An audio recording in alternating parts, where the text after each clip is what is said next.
Ika-86 na kabanata.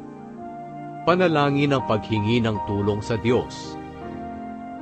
Panginoon, dinggin niyo at sagutin ang aking panalangin, sapagkat ako'y naghihirap at nangangailangan. Ingatan niyo ang buhay ko dahil ako'y tapat sa inyo. Kayo ang aking Diyos. Iligtas niyo ang inyong lingkod na nagtitiwala sa inyo. Panginoon, maawa kayo sa akin, dahil buong araw akong tumatawag sa inyo.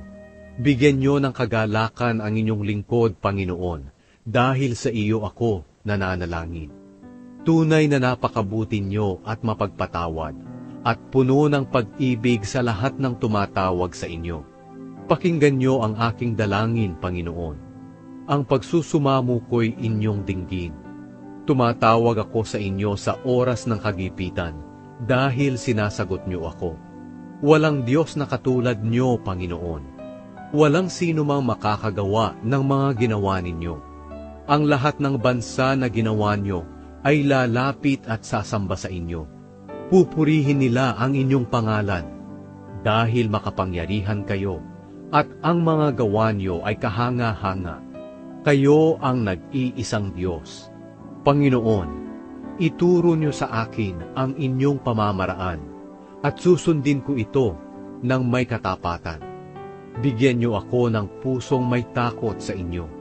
Panginoon kong Diyos, buong puso ko kayong pasasalamatan.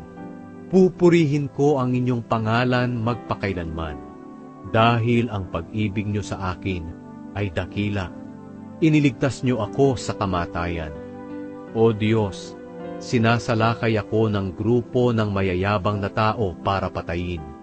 Malulupit sila at hindi kumikilala sa inyo. Ngunit kayo, Panginoon, ay Diyos na nagmamalasakit at mahabagin. Wagas ang pag-ibig niyo at hindi madaling magalit. Bigyang pansin niyo ako at kahabagan.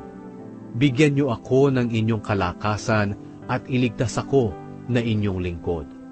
Ipakita sa akin ang tanda ng inyong kabutihan, upang makita ito ng aking mga kaaway at nang sila'y mapahiya. Dahil kayo, Panginoon, ang tumutulong at umaaliw sa akin.